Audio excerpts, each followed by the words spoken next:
Hello बच्चों, मेरा नाम है हिमांशु धमीजा और हम देख रहे हैं क्लास 10th एनसीईआरटी का chapter number 13 surface areas and volumes. Surface areas and volumes में हम एक्सरसाइज नंबर 13.1 कवर कर चुके और एक इंट्रोडक्शन वाला पार्ट वो भी हम कवर कर चुके। आज का हमारा जो टॉपिक है वो है इंट्रोडक्शन। पहले हम इंट्रोडक्शन देखेंगे एक्सरसाइज नंबर 13.2, उसके बाद उसके क्वेश्चन से स्टार्ट करेंगे। 13.1 जो था वो पूरा सरफेस एरियाज पर बेस्ड था। सरफेस एरियाज जो सरफेस है, सरफेस का जो एरिया, जैसे मान लीजिए बोर्ड है तो बोर्ड का जो सरफेस है, सरफेस का एरिया सरफेस एरियाज पर बेस्ड था। 13.2 जो एक्सरसाइज है ये पूरी बेस्ड है वॉल्यूम्स पर। वॉल्यूम्स पर बेस्ड है। वॉल्यूम क्या होता है? जो स्पेस ऑक्यूपाई होता है किसी भी 3 डायमेंशनल ऑब्जेक्ट्स में। जैसे कि मान लीजिए आपका रूम है, आपके रूम का जो स्पेस है, inside the space, this is called volume. तो अंदर जितनी जगह होती है दिस इज कॉल्ड वॉल्यूम। उस कमरे में कितनी हवा आ सकती है, जितनी उस जगह का वॉल्यूम होगा, उस रूम का वॉल्यूम होगा, उतनी उसमें हवा आ सकती है या फिर उतना पानी आ सकता है। तो ये वॉल्यूम अंदर की स्पेस ऑक्यूपाई, उसको वॉल्यूम बोलते हैं। सरफेस एरियाज में जब हमने सरफेस एरियाज निकाल रहे थे तो हमें काफी इमेजिनेशन की रिक्वायरमेंट थी। हमें बहुत इमेजिन करना पड़ रहा था कि क्या होना चाहिए, कर्व सरफेस होना चाहिए, टोटल यूज होगा कि नहीं होगा, कहीं वो अंदर दब तो नहीं रहा या वैसा कुछ वैसा। वॉल्यूम्स में आपको इतनी ज्यादा प्रॉब्लम नहीं जाएगी। वॉल्यूम में सिंपली अगर एक चीज के ऊपर दूसरी चीज को रख दिया जाता है या फिर एक चीज और दूसरी चीज को ऐड कर दिया जाता है, ऐड अप कर दिया जाता है, तो वॉल्यूम इंक्रीज होता है। जैसे हमने पिछले क्वेश्चन में देखा था, एक टॉय था जो कि किसके ऊपर रखा था, वो रखा हुआ था सिलेंडर हेमिस्फीयर के ऊपर एक कोन रखा हुआ था। तो वहां हमें देखना पड़ रहा था, इमेजिन करना पड़ रहा था कि इसका बॉटम सरफेस, मतलब कौन का बॉटम आएगा कि नहीं आएगा, हेमिस्फीयर का जो टॉप वाला पोर्शन है वो आएगा कि नहीं आएगा, वो देखना पड़ रहा था। वॉल्यूम्स में इतनी दिमाग नहीं लगाना पड़ता। वॉल्यूम्स बहुत सिंपल होता है। किस तरीके से? ये दो चीजों को आपने ऐड कर दिया, एक के ऊपर एक रख दिया, तो दोनों का वॉल्यूम प्लस कर दीजिए। Volume of hemisphere plus volume of cone, काम हो गया। बस फॉर्मूले जो है वो आपको इंट्रोडक्शन वाले पार्ट में, जो इस चैप्टर का इंट्रोडक्शन है, उसमें मिल जाएंगे। आप उन वीडियोस को जरूर जाके देखिएगा, आपको बहुत मजा आएगा, बहुत इजीली क्लियर हो जाएगा सारी चीज।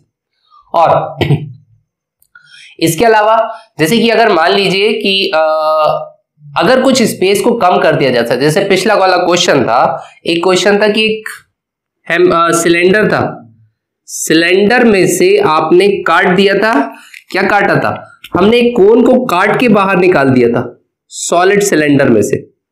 एक्सरसाइज 13.1 में हमने एक कोन को बाहर निकाल दिया था सॉलिड सिलेंडर में से। वहां पर तो हमें देखना पड़ रहा था किसका टोटल सरफेस यूज होगा, किसका कर्व सरफेस यूज होगा, क्या होना चाहिए, बहुत इमेजिनेशन था। इस वाली एक्सरसाइज में अगर सिंपली हमें इसको देखना है, इसमें क्या हो जाएगा, सिंपली ऐसा हो जाएगा कि वॉल्यूम ऑफ सिलेंडर माइनस कर दीजिए, क्योंकि आप उसमें से बाहर निकाल रहे हैं, उसमें से कम कर रहे हैं वो स्पेस, वो एरियाज को कम कर रहे हैं, तो क्या हो जाएगा, वॉल्यूम माइनस हो जाएगा कोन का। बस इतना सा सिंपल। सरफेस एरिया में एक और चीज, जैसे मान लीजिए ये आपका रूम है, रूम के केस में ये आपके रूम का कुछ सरफेस एरियाज क्या होगा, ये एरिया प्लस ये एरिया प्लस ये एरिया। मान लीजिए अगर हमें लेटरल सरफेस एरिया निकालना है, तो अगर मैं कुछ ऐड करता हूं तो ऐड करने में मेरा वॉल्यूम क्या हो जाएगा, इंक्रीज हो जाएगा। लेकिन अगर मैं कुछ सब्ट्रैक्ट करता हूं तो मुझे समझ आता है कि हाँ वॉल्यूम कम हो जाना चाहिए। वॉल्यूम क्योंकि जगह कम हो गई। देखिए इतना जो पोर्शन था, मान लीजिए मैंने इतनी दीवार को तोड़ा, ये वाले पोर्शन को मैंने तोड़ दिया, तोड़ के दीवार को ऐसे बना दिया, इस तरीके से बना दिया। ये ABCD के फॉर्म में बना दिया, ABCD के फॉर्म में बना दिया। अब क्योंकि घर के जो कमरा है, रूम के अंदर की जगह स्पेस तो कम हो गया। ये आपका रूम का इनसाइड था, कौन सा वाला पोर्शन, ये पूरा पोर्शन ये इनसाइड द रूम था।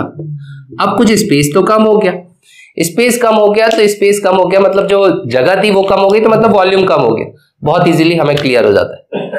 सरफेस एरिया भले ही चाहे आपका जगह आपने कम कर दी हो, लेकिन सरफेस एरिया इंक्रीज हो जाता है। कैसे?